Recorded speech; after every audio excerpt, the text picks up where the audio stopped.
श्री स्वामी समर्थ। जय जय स्वामी समर्थ। अनंत कोटी ब्रह्मांड नायक राजाधिराज योगीराज अक्कलकोट निवासी सद्गुरु श्री स्वामी समर्थ महाराज की जय। कशा आहात सर्व स्वामी भक्तांनो? तुम्ही सदैव आनंदी राहा हीच स्वामींच्या चरणी प्रार्थना। तुमच्या सर्व चांगल्या इच्छा स्वामी महाराज पूर्ण करोत आणि आजचा दिवस तुमचा आनंदात जाओ हीच स्वामींच्या चरणी प्रार्थना। प्रथम तुम्हा सर्वांचं खूप खूप मनापासून स्वागत आहे तुमच्या अनुभवांनी बनलेला भक्त आम्ही स्वामींचे या चॅनल मध्ये। मी शुभांगी पोळ तुम्हा सर्वांचं खूप खूप मनापासून स्वागत करते। मित्र आणि मैत्रिणींनो, जर तुम्ही श्री स्वामी समर्थांचे भक्त असाल तर त्या भक्ताला स्वामींनी अनुभव हे भरपूर दिलेले असतात। कळत न कळत स्वामी त्यांच्या बरोबर नेहमी असतात। सूक्ष्म स्वरूपामध्ये स्वामी आपल्या भक्तांच्या बरोबर नेहमी राहत असतात। कधीही आपल्या भक्तांना कोणत्याही प्रकारे धोका होऊ देत नाहीत, कधीच कोणत्या संकटामध्ये पडू देत नाहीत। मित्र आणि मैत्रिणींनो, असे लहान मोठे अनुभव स्वामींच्या सेवेमध्ये आल्यानंतर प्रत्येक भक्ताला येथे असतात। जो करील सेवा तोच खाईल मेवा। ज्या भक्ताने स्वामींच्या सेवेचा मार्ग निवडला त्याच्या आयुष्याचा भार हे साक्षात ब्रह्मांड नायक श्री स्वामी समर्थ चालवत असतात। मित्र आणि मैत्रिणींनो, खरोखरच स्वामींची लीला अगाध आहे। मनापासून केलेली भक्ती स्वामी नेहमी स्वीकार करत असतात आणि त्या भक्ताला योग्य वेळ आल्यानंतर त्या भक्तीचे फळ हे नक्कीच देत असतात आणि त्या भक्ती केल्याच्या बदल्यात त्याचे आयुष्य तारत असतात। मित्र आणि मैत्रिणींनो, श्री स्वामी समर्थ असं दैवत आहे की आपल्याकडे कधीच कोणत्या भक्ताचं काही सुद्धा ठेवत नाहीत। एकदा जरी एखाद्या भक्ताने श्री स्वामी समर्थ म्हटलं तर त्याचं देखील योग्य वेळ आल्यानंतर त्या भक्ताला परत करत असतात। मित्र आणि मैत्रिणींनो, खरोखर ज्या वेळेस तुमचा विश्वास ईश्वरावरती असतो तर त्यावेळेस ईश्वराला साक्षात जमिनीवर उतरावं लागतं। असे खूप कथा तुम्ही ऐकल्या असतील, संत ज्ञानेश्वरांच्या, नामदेवांच्या, अशा खूप लोकांच्या कथा आहेत। तर त्या कथेमध्ये तुम्ही सर्वांनी ऐकलं असेल की साक्षात विठ्ठलाला देखील विठेवरती उभं केलं ते म्हणजे एका भक्ताने। मित्र आणि मैत्रिणींनो, भक्तीमध्ये खूप मोठी पॉवर असते। ज्यावेळेस तुमचा विश्वास ईश्वरावरती असतो त्यावेळेस त्या विश्वासाला ईश्वराला उतरावंच लागतं। आज मी एक तुम्हाला खरोखर खूपच सुंदर अनुभव सांगणार आहे। ज्यावेळेस जिथे सर्व काही संपते तिथे श्री स्वामी समर्थांची लीला चालू होते। जिथे विज्ञान संपतं, जिथे प्रत्येकाचा विचार करण्याची क्षमता संपते, तेथे स्वामींची लीला चालू होत असते। मित्र आणि मैत्रिणींनो, खरोखरच ईश्वर शक्ती ही अगाध आहे। ज्या भक्ताने ईश्वराच्या भक्तीचा एक मार्ग निवडलेला आहे तर त्या भक्ताला नेहमीच माहित असतं की ईश्वर शक्ती काय असते। आज मी जो तुम्हाला अनुभव सांगणार आहे तो एका ताईंचा अनुभव आहे आणि त्या ताईंच्या आयुष्यामध्ये एवढी वाईट परिस्थिती आली की एका डॉक्टरांनी म्हणजे त्यांचे मिस्टर हे ड्रिंक करत होते, दारू पित होते आणि त्यांचा ऍक्सिडेंट झाला आणि ऍक्सिडेंट झाल्यानंतर डॉक्टरांनी दवाखान्यामध्ये सुद्धा घेतलं नाही, कारण त्यांच्या नाकातून तोंडातून रक्त येत होतं आणि त्यांची एवढी वाईट कंडिशन झाली। त्यावेळेस त्या ताईंचा स्वामींवरचा विश्वास कशा प्रकारे जिंकला, काय झालं पुढं, तर त्या ताईंच्या आयुष्यामध्ये चला तर मग त्या ताईंच्या शब्दामध्ये ऐकूया। ताईंच्या आयुष्यामध्ये कोणती स्वामींनी प्रचिती केली, कशा प्रकारे त्या ताई त्यातून बाहेर निघाल्या, चला तर मग ताईंच्या शब्दामध्ये ऐकूया। चला तर मग ताई सांगायला सुरुवात करतात। सर्वात प्रथम तुम्हा सर्वांना श्री स्वामी समर्थ, जय जय स्वामी समर्थ। माझ्या घरामध्ये मी आणि माझी लहान लहान दोन मुलं, मिस्टर तर सतत दारू प्यायचे, ते ड्रायव्हिंगचं काम करायचे, त्याचबरोबर कलरचं देखील काम करायचे। अशा पद्धतीचा त्यांचा व्यवसाय होता आणि आमचं घर हे असं चालत होतं, शेती वगैरे होती तर त्याच्यावरती आमचा उदरनिर्वाह होत होता। परंतु हळूहळू मिस्टरांना सवय लागली ती ड्रिंक करण्याची आणि ती ड्रिंक करण्याची सवय एवढी वाढत गेली की ती सतत ड्रिंक मध्येच असायची आणि मी काही जास्त दिवस नाही आले स्वामींच्या सेवेमध्ये। या संपूर्ण गोष्टीलाच कंटाळून मी स्वामींच्या सेवेमध्ये आले, म्हणजे मी 1 वर्ष झालं स्वामींच्या सेवेमध्ये आले आणि स्वामींची सेवा करायला लागले। 1 वर्ष आता गेलेल्या 2024च्या डिसेंबरलाच 1 वर्ष पूर्ण झाले। त्याच वेळेस मी स्वामींच्या सेवेमध्ये आलेली होती आणि स्वामींची सेवा माझ्याकडून जास्त देखील होत नव्हते। घरातील कामे, शेतीतील कामे यामुळे माझ्याकडून जसे जमेल तशीच मी स्वामींची सेवा करायचे। त्यातली त्यात सर्वात जास्त म्हटलं तर तारक मंत्र हा मला खूप आवडायचा, त्यामुळे मी सतत तारक मंत्र म्हणायचे आणि स्वामींचं नामस्मरण करायचे। याच्या व्यतिरिक्त काही सुद्धा नाही, काम करत करत श्री स्वामी समर्थांचा जप सदैव चालू असायचा। एवढीच माझी सेवा, याच्या व्यतिरिक्त मी काही सुद्धा सेवा करत नव्हते। मग मिस्टरांची ड्रिंक हळूहळू वाढत गेली आणि एके दिवशी असं झालं की मी रस्त्याने जात असताना एक व्यक्ती मला रस्त्याच्या कडेला पडलेला दिसला. तर त्यावेळेस मी म्हटलं की पाहावं जाऊन कोण आहे ते, आणि पाहते तर काय, पायाखालची जमीन सरकली तर तिथे दुसरं तिसरं कोणीही नसून तर माझे मिस्टरच. त्यांचा ऍक्सिडेंट झालेला होता आणि ते पडलेले होते. एरवी तर ते दारू पिऊन इकडे तिकडे जात असतात, तर त्यावेळेस मी त्या रस्त्याने जात असताना ते मला पडलेले सापडले. त्यावेळेस मी लगेचच माझ्याबरोबर एक मुलगा होता, तर त्याला सांगितलं पटकन मोबाईल घेऊन ये. त्याला घरून मोबाईल आणायला सांगितला आणि आमचं जवळच एक हॉस्पिटल होते, दवाखाना होता. तर त्या दवाखान्यामध्ये मी माझ्या मिस्टरांना घेऊन तेथे गेले. म्हणजे एक गाडी तिथे थांबवली आणि त्याच्यामध्ये घेऊन गेले. तर तिथे गेल्यानंतर डॉक्टरांनी सांगितलं की म्हणजे ज्यावेळेस त्यांची अवस्था पाहिली तर त्यांना म्हणजे मी बघितलं होतं अगोदर कुठे लागलं वगैरे आहे का, म्हणजे मेंदूला, अंगाला तर कोठे सुद्धा लागलेलं नव्हतं, परंतु त्यांच्या नाकातून तोंडातून रक्त मात्र वाहत होतं. म्हणजे खूप रक्त असं बाहेर येत होतं. ज्यावेळेस डॉक्टरांनी ती कंडिशन पाहिली तर डॉक्टर म्हणाले की आमच्या इथे अशा प्रकारच्या पेशंटचा इलाज होत नाही, तुम्ही दुसऱ्या कोणत्या तरी दवाखान्यामध्ये घेऊन जा. तर मग त्यानंतर आम्ही दुसऱ्या दवाखान्यामध्ये नेण्यासाठी तेथील दवाखान्याची ॲम्ब्युलन्स आम्हाला दिली. माझ्या बरोबर कोणीही नव्हतं, त्यातील एक नर्स वगैरे आणि मी. माझी मुलं जी लहान होती, जो लहान मुलगा होता तो 1.5 वर्षाचा होता, तो घरी सासू सासऱ्यांजवळ ठेवलेला होता. आणि मी तशीच ॲम्ब्युलन्समध्ये, म्हणजे घरच्यांना याविषयी काही नव्हतं माहिती, म्हणजे माझ्या सासू सासऱ्यांना, माझ्या दिराला वगैरे. नंतर ॲम्ब्युलन्समध्ये बसल्यानंतर मी फोन वगैरे लावला आणि त्यानंतर आमची गाडी निघाली ती म्हणजे मोठ्या दवाखान्याकडे. आणि त्यावेळेस त्यांच्या म्हणजे आमच्या दवाखान्यातील डॉक्टर होते, नर्स वगैरे होते. तर त्यांनी घेऊन गेल्या मला आणि माझ्या मिस्टरांना. त्यांचं फक्त हात आणि पाय एवढंच थोडं थोडं हालत होतं, बाकी शरीर पूर्णपणे सुन्न पडलेलं होतं आणि त्यांच्या नाकातून तोंडातून देखील रक्त वाहत होतं. डॉक्टरांनी त्यांना हात सुद्धा लावला नव्हता. ज्यावेळेस त्यांना गाडीमध्येच पाहिलं तर त्यावेळेस त्यांना लगेच ॲम्ब्युलन्समध्ये टाकलं आणि डॉक्टरांनी सांगितलं की यांना इथे थांबवू नका, पटकन जेवढं फास्ट होईल तेवढं तुम्ही दुसऱ्या दवाखान्यामध्ये घेऊन जावा. तर त्यावेळेस मग आम्ही जिथे सिटी स्कॅन वगैरे केलं जातं तर अशा दवाखान्यामध्ये डॉक्टरांनी आम्हाला सांगितलं होतं, कारण बाहेरून जरी जखमा झालेल्या दिसत नसल्या तरी आत काय आहे हे नक्की समजल्याशिवाय उपचार करता येणार नाही. कारण नाकातून तोंडातून रक्त वाहत होतं, त्यामुळे नक्की आत शरीराच्या काय झालं आहे हे पाहण्यासाठी सिटी स्कॅन करावं लागणार होतं. तर त्यावेळेस आम्ही सिटी स्कॅन करणाऱ्या एका डॉक्टर म्हणजे दवाखान्यामध्ये गेलो आणि तिथे गेल्यानंतर आश्चर्याची गोष्ट म्हणजे 2 ते 3 दिवस झालं अगोदरच सिटी स्कॅन करणारी ती मशीन बंद पडलेली होती.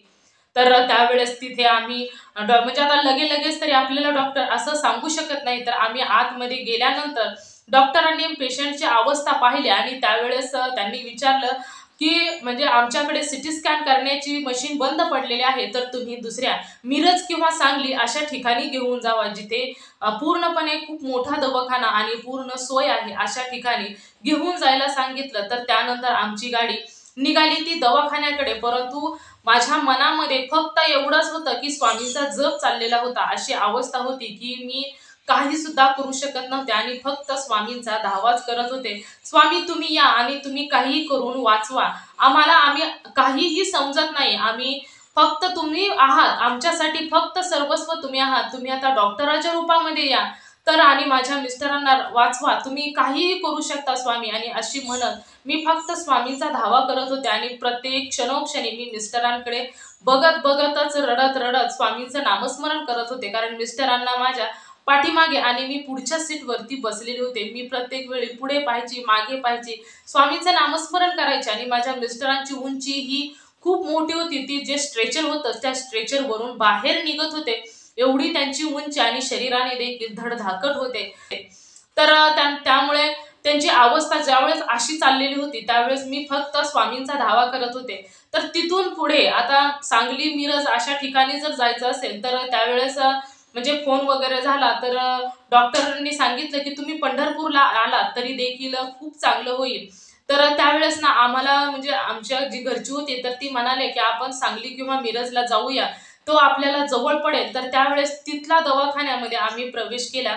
तर त्यावेळेस डॉक्टरांनी अवस्था पाहिली तर रक्त खूपच येत होतं. त्यामुळे डॉक्टरांनी सांगितलं की म्हणजे सिटी स्कॅन वगैरे म्हणजे डॉक्टरांनी करून घेतला. आतमध्ये घेतल्यानंतर सिटी स्कॅन केलं तर त्यावेळेस ना त्यांच्या शरीरामध्ये खूपच अस्वस्थता होती, म्हणजे त्यांच्या मागच्या मेंदूला मार लागलेला होता आणि तो मार म्हणजे असा ते चिरलेलं होतं, आतडी पूर्ण अशी, म्हणजे आतडी देखील त्याला देखील मार लागलेला होता आणि त्यांची जी लिव्हर आणि किडनी यामध्ये देखील प्रॉब्लेम्स होता, कारण त्यांचा लिव्हर खराब होत आलेला होता, कारण ते दारू पित होते आणि त्यांच्या आतड्यामध्ये पाणी झालेलं होतं. खूपच त्यांचं पूर्ण शरीराची आतली जी प्रोसेस असते तर ती शरीर पूर्ण आत बिघडलेलं होतं, सर्वत्र म्हणजे सगळंच बिघडलेलं होतं, सगळ्यालाच मार लागलेला होता, पूर्ण शरीरामध्ये त्रास होत होता आणि सर्व शरीर बिघडलेलं होतं. त्यामुळे डॉक्टरांनी जे काही त्यांची अवस्था पाहिली तर त्यावेळेस डॉक्टर म्हणाले की मी असा विलास करू शकणार नाही, तर तुम्ही असं करा, तुम्ही दुसऱ्या हॉस्पिटलमध्ये घेऊन जा.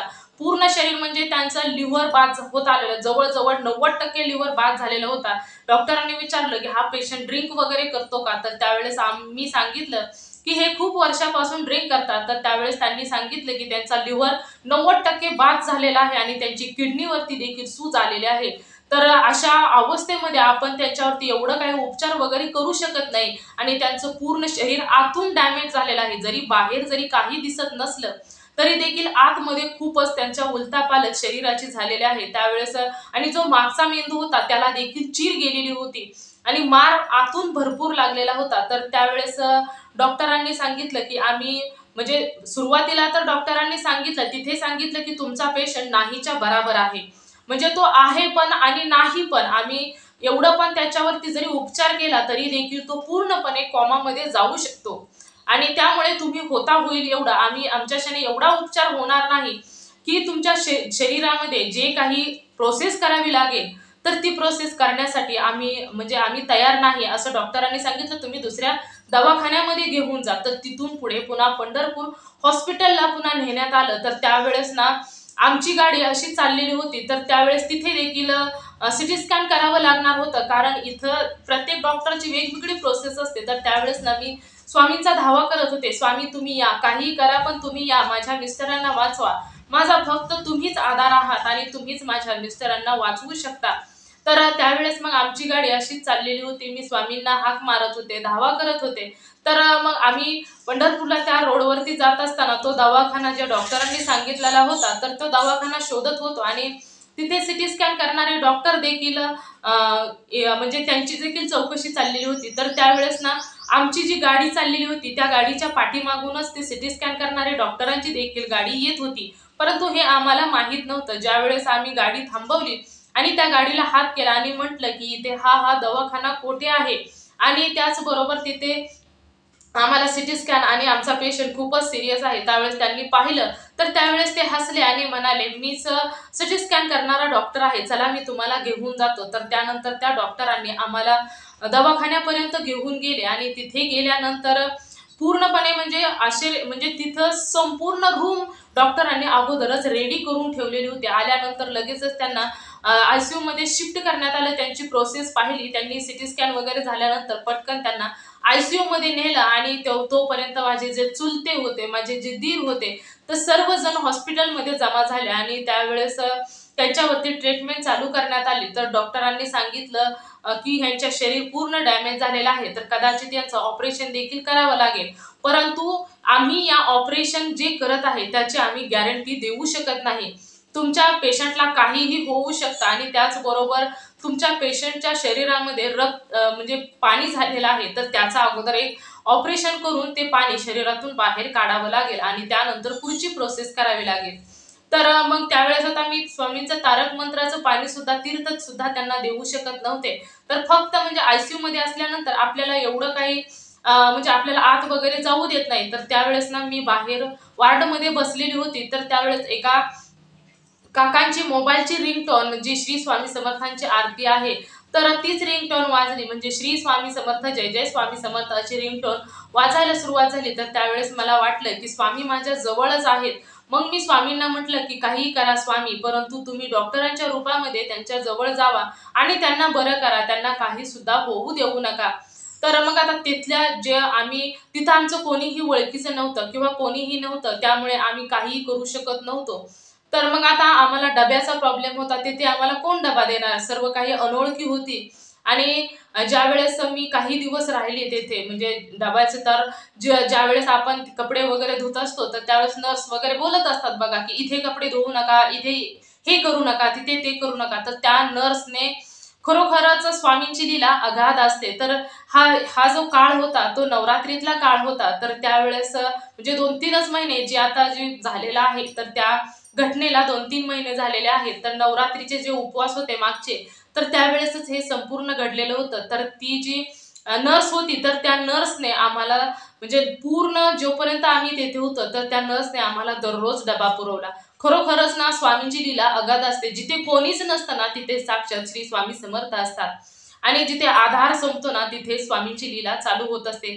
तर ती दवाखान्यामधील कोण कोणाची ओळखीची ना काही सुद्धा नाही, तरी देखील त्या नर्सने आम्ही जोपर्यंत दवाखान्यामध्ये होतो, तर तोपर्यंत मला डबा पुरवला. आणि त्यानंतर माझे जे दीर होते, तर दीर आणि माझे चुलते ते दोघेही तिथे दवाखान्यामध्ये थांबले आणि मला म्हणाले, की "आता किती दिवस दवाखान्यामध्ये लागतंय आणि किती दिवस नाही, तर तू घरी जा." आणि घरी जात असताना मग त्यांची जी एक पाहुणी होती, तर तिथे जाऊन मला जेवण वगैरे करायला सांगितलेलं होतं. तर त्यावेळेस ना मी म्हणजे तिथून खूप दूर अंतरावरती, खूप दूर अंतर होतं. तर त्यावेळेस मी तिथे त्यांच्या घरी गेले. म्हणजे घरी येत असताना त्यांच्या घरी गेल्यानंतर त्यांनी सांगितलं, की तुम्ही जेवण वगैरे करून घ्या. तर त्यांचं जे किचन होतं, तर त्या किचनमध्ये श्री स्वामी समर्थांचा फोटो होता आणि त्याच्याच पाठीमागे श्री गुरुदेव दत्त देखील होते. तर त्यांचा ज्यावेळेस ते फोटो मी पाहिला, तर त्यावेळेस माझ्या डोळ्यातून अश्रू येत होते. कारण कधीच कोणावर अशी वेळ येऊ नये, परंतु ती माझ्यावर आली. तर त्यावेळेस मी स्वामींना हाक मारत होते, स्वामींना प्रार्थना करत होते, की "स्वामी, म्हणजे असं काही होऊ देऊ नका. मला खूप भीती वाटत आहे. माझं कुंकू तुम्ही बळकट करायचं आहे. मला खूप भीती वाटत आहे, परंतु तुम्हीच माझ्या मिस्टरांना तारायचं आहे आणि तुम्हीच बरं करायचं आहे." तर त्यावेळेस मग संध्याकाळी म्हणजे त्यानंतर त्यांनी जेवण वगैरे बनवलं आणि आम्ही जेवायला बसलो. त्या म्हटले, की "तू म्हणजे दवाखान्यामध्ये एवढं जेवण वगैरे गेलं नसेल, तर आता घरी जाणार आहे, थोडंसं खाऊन घे." तर त्यांनी ज्यावेळेस ताट मला वाढलं, तर माझा देखील 1.5 वर्षाचा मुलगा आणि त्यांच्या घरचा देखील तेवढाच 1.5 वर्षाचा मुलगा, तर तो देखील तिथेच आला. आल्यानंतर मला खूप रडू आलं. माझ्या मुलाचं आठवण आली आणि मी खूप देखील रडले. तर त्यावेळेस ती म्हणजे त्यांच्या घरामध्ये कसं होतं, एक जी पाहुणी लागत होती, तर ती सासू होती आणि तिची सून देखील होती आणि ती जी सासू होती, तिची सासू देखील होती. अशा तिघी जणी स्त्रिया त्यांच्या घरामध्ये होत्या. आणि त्या संपूर्ण त्या तिघींचेही मिस्टर होते, म्हणजे त्यांचे आजू-सासरे देखील होते. तर ज्यावेळेस मी घरी निघाले, तर त्यावेळेस त्यांची ज्या सासूबाई होत्या, तर त्यांनी मला हळद आणि कुंकू लावलं. तर त्यानंतर त्यांच्या सूनबाईने देखील लावलं आणि त्यानंतर त्यांची जी आजसासू होती, त्यांनी देखील हळदी-कुंकू मला लावलं.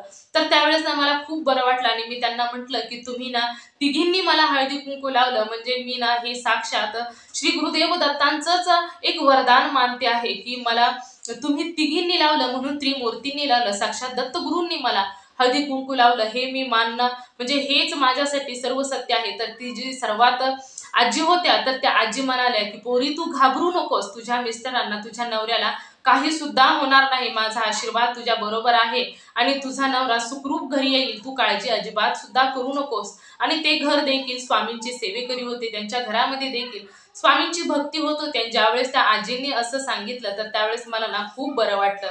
आणि मी ना एका म्हणजे स्वामींच्या एका सेवेकरी ग्रुपला जॉइन आहे. तर तेथे देखील मला त्यांनी देखील सांगितलं, की "ताई तुम्ही काळजी करू नका. तुमचं सर्व काही व्यवस्थित होईल." तर मी केंद्रे दादांना देखील एक वेळेस मेसेज केला, की असा-असा प्रॉब्लेम आहे. माझ्या मिस्टरांचा ॲक्सिडेंट झालेला आहे.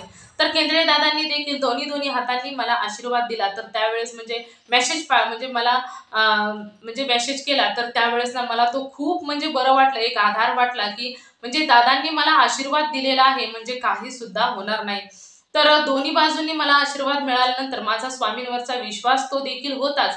तर त्याचबरोबर दादांनी आशीर्वाद दिला म्हटल्यानंतर म्हटलं, की आता काळजी करण्याची काही गरज नाही. माझ्या मिस्टरांना काही सुद्धा होणार नाही. तर मी घरी आल्यानंतर पुन्हा तारक मंत्राचं पाणी बनवलं आणि जे माझ्याजवळ म्हणजे माझ्याकडून जे कोणी जाईल तर त्यांच्याजवळ मी तारक मंत्राचं तीर्थ दिलं आणि स्वामींची रक्षा देखील त्याचबरोबर बांधून दिली आणि त्यांना सांगितलं, की त्यांच्या कपाळी रक्षा लावा.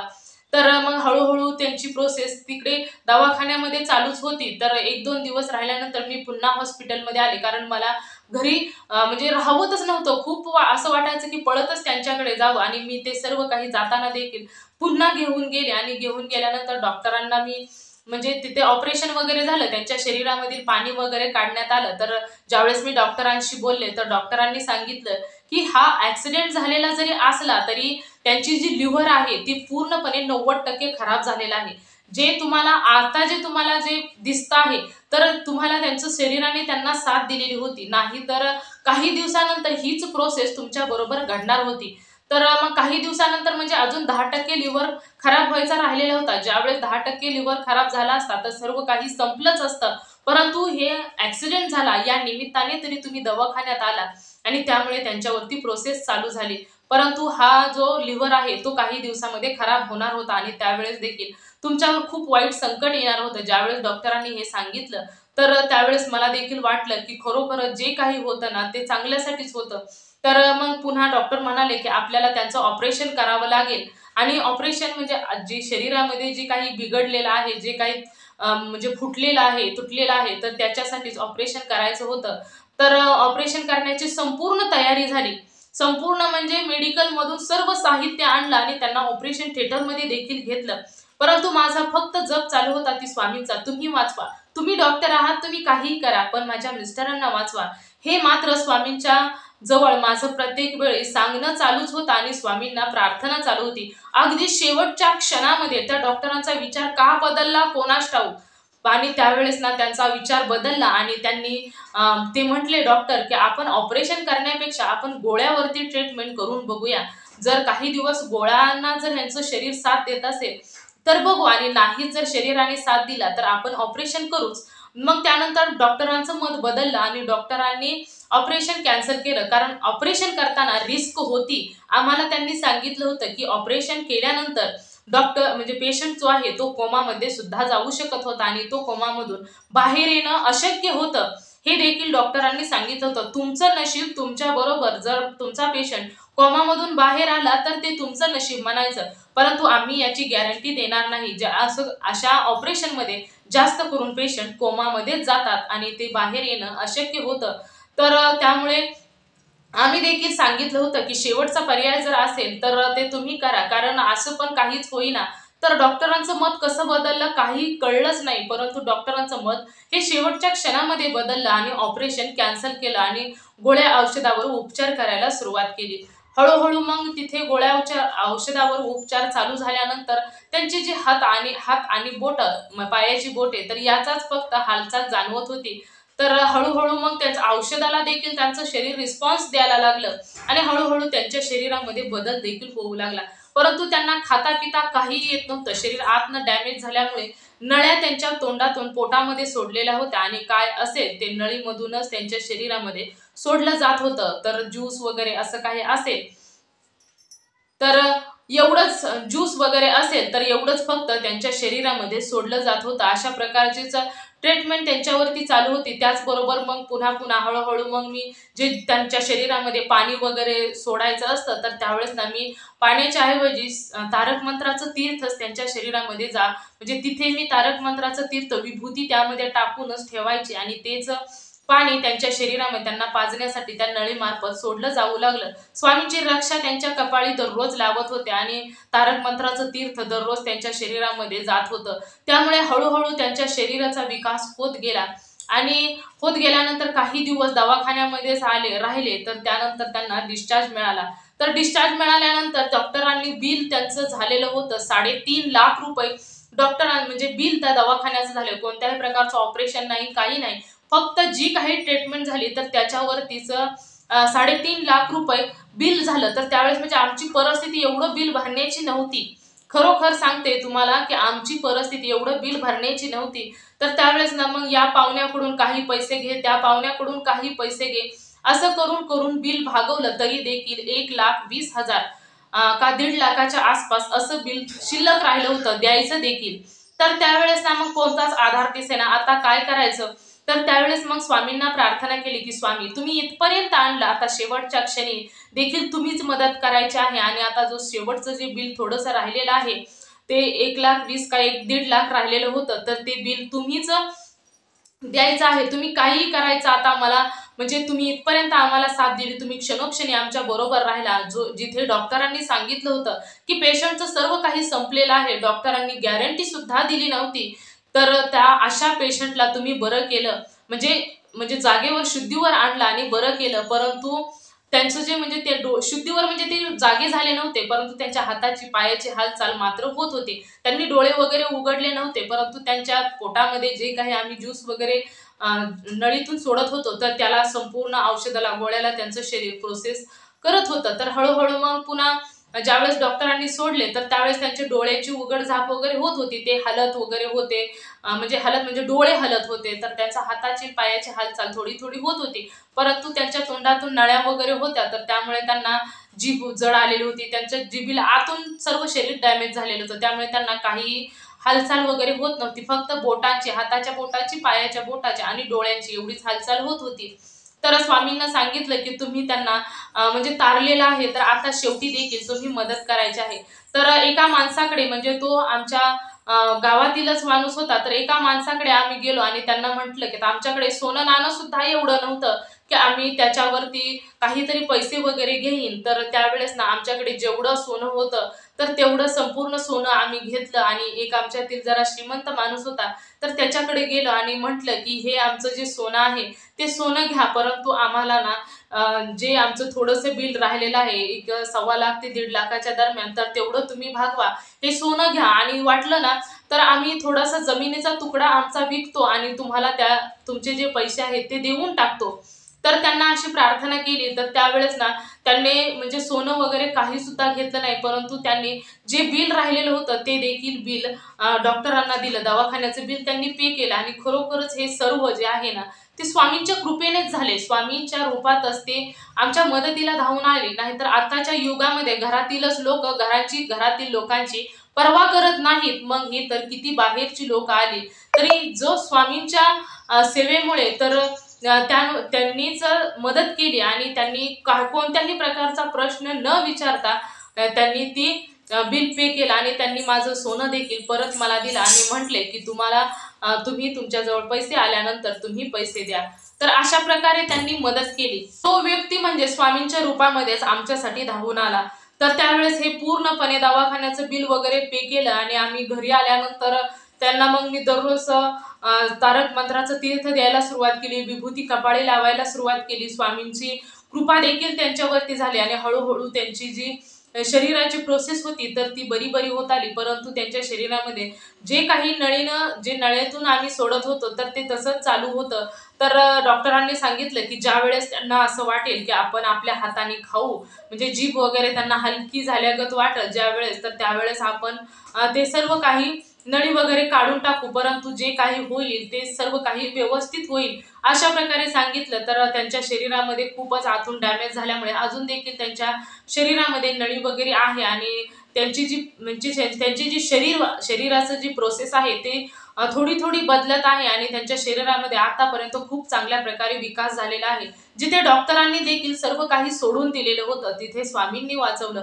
खरोखरच तारक मंत्र हा अमृता समान काम करतो. जर तारक मंत्राचा अर्थ जसा आहे की तारून नेणारा मंत्र आहे, त्यामुळे ज्याच्या आयुष्यामध्ये खरोखरच अडचण असेल, दुःख असेल, तर त्यावेळेस ना हा तारक मंत्र प्रत्येकासाठी उपयुक्त आहे, अमृतासारखा आहे. जसं अमृता आयुष्यामध्ये काम करतं, तर त्याच पद्धतीने हा मंत्र देखील त्याच पद्धतीने अमृता समान मंत्र आहे.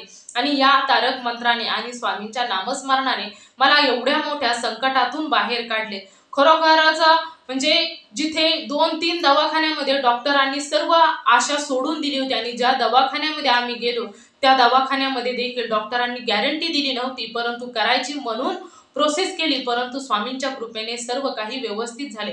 आता त्यांनी ड्रिंक वगैरे सर्व काही सोडून दिलेलं आहे, काही सुद्धा करत नाही. आता घरीच असतात, घरचीच काय जे काही असेल ते आम्ही पाहत असतो. तर त्यांची प्रकृती हळूहळू सुधरत आहे आणि स्वामींच्या कृपेने ते लवकरात लवकर बरे देखील होतील. तर अशाच प्रकारे मी जास्त दिवस स्वामींच्या सेवेमध्ये आलेली नसून सुद्धा, मी फक्त एवढी मोठी सेवा सुद्धा केलेली नसताना तरी देखील माझ्यासाठी स्वामी धावून आले. प्रत्येक क्षणोक्षणी स्वामी धावून आले आणि त्यांनी माझ्या मिस्टरांचं प्राण वाचवले, माझे कुंकू बळकट केले. तर हेच माझ्यासाठी सर्वश्रेष्ठ आहे. तर हाच माझा अनुभव होता. सर्वांना श्री स्वामी समर्थ, जय जय स्वामी समर्थ. तर खरोखरच मित्र आणि मैत्रिणींनो, या ताईंचा अनुभव अद्भुत होता. काळीज पिळवटून टाकणारा हा अनुभव होता. खरोखरच खूप वाईट वाटले, कारण अशी वेळ कधीच कोणत्याच लोकांवरती येऊ नये. म्हणजे आणि त्यातली त्यात सर्वात महत्त्वाचं म्हणजे जी गरीब परिस्थिती म्हणतात ना, तर ही सर्वात मोठी शत्रू असते. गरिबी ही प्रत्येक वेळी खूप त्रासदायक ठरत असते आणि अशा वेळेस ना अशी जर संकटे आली तर ईश्वर शक्ती ही नेहमीच कामी येत असते. आपण केलेलं कधीच कोणतंच कर्म वाया जात नसतं. भलेही ते चांगले असो किंवा वाईट असो, तर ते प्रत्येक वेळी त्या कर्माचा हिशोब हा केला जात असतो. त्यामुळे जी काही गोष्ट आपण म्हणजे भक्ती केलेली सुद्धा कधीही वाया जात नाही. त्यामुळे या ताईंच्या आयुष्यामध्ये त्यांनी केलेल्या भक्तीचं फळ त्या स्वरूपामध्ये साक्षात श्री स्वामी समर्थ त्यांच्या मदतीला धावून आले आणि क्षणोक्षणी त्या ताईंच्या बरोबर राहिले आणि त्या ताईंचं कुंकू बळकट केलं आणि त्यांना त्यांच्या ज्या आजीने आशीर्वाद दिला होता की बाळा तू घाबरू नकोस, जे काही होईल ते सर्व काही व्यवस्थितच होईल, आणि आजींच्या रूपामध्ये स्वामी आईने आशीर्वाद दिला आणि त्याबरोबरच त्या ताईंचं देखील कुंकू त्या आजीने जसा आशीर्वाद दिला त्या प्रकारेच त्या ताईंचं डॉक्टरांनी आशा सोडलेली असून सुद्धा मिस्टर चांगले झाले आणि सुखरूप घरी आले. मित्र आणि मैत्रिणींनो, काही गोष्टींना वेळ लागत असतो, कारण वेळेनुसारच सर्व काही व्यवस्थित होत असते आणि त्याचनुसार जे काही घडले ते म्हणजे काही असो, शरीराचा आपल्या आयुष्याचा भोग असतो किंवा नशिबाचं काही असो, परंतु कधी कसं असतं की ज्या वेळेस जे काही जेव्हा घडायचं असते ते तेव्हा घडायचंच असते, परंतु ज्यावेळेस तुम्ही ईश्वराच्या भक्तीमध्ये असता तर त्यावेळेस जिथे खूप मोठं नुकसान होणार होतं ना, तिथे थोडक्यात निभावतं. आणि ज्यावेळेस तुम्ही ईश्वराची भक्ती करता तर त्यावेळेस ना ईश्वर त्या भक्ताला नेहमी तारून नेत असतात. जसं की मी तुम्हाला पहिल्यांदा सांगितलं की जो ईश्वराच्या भक्तीमध्ये आपले आयुष्य अर्पण करतो ना, तर त्याच्या संपूर्ण आयुष्याचा भार हे साक्षात श्री स्वामी समर्थ चालवत असतात. त्याचा आयुष्याची संपूर्ण ओझ ही स्वामी वागवत असतात. त्यामुळे कधीच कोणतीच गोष्ट वाया जात नसते. त्यामुळे ज्यावेळेस तुम्ही ईश्वराची भक्ती करताना तर त्यावेळेस तुमच्या संपूर्ण म्हणजे कुटुंबातील एका जरी व्यक्तीने भक्ती केली तर त्या संपूर्ण कुटुंबाचं रक्षण हे नक्कीच होत असते. तर त्यामुळे कधीही कोणतेही कर्म वाया जात नाही. त्यामुळे चांगले कर्म केलेले देखील कसे वाया जाईल, त्यामुळे तुम्ही नेहमी ईश्वराची भक्ती करायची आहे. ज्या देवावर तुमचा विश्वास आहे त्या देवाची मनापासून मनोभावे सेवा करायची आहे. तर मित्र आणि मैत्रिणींनो, खरोखरच या ताईंचा अनुभव खूप सुंदर होता, काळजाला भिडणारा होता. तर तुम्हा सर्वांना या ताईंचा अनुभव कसा वाटला नक्कीच मला कमेंट करून सांगा.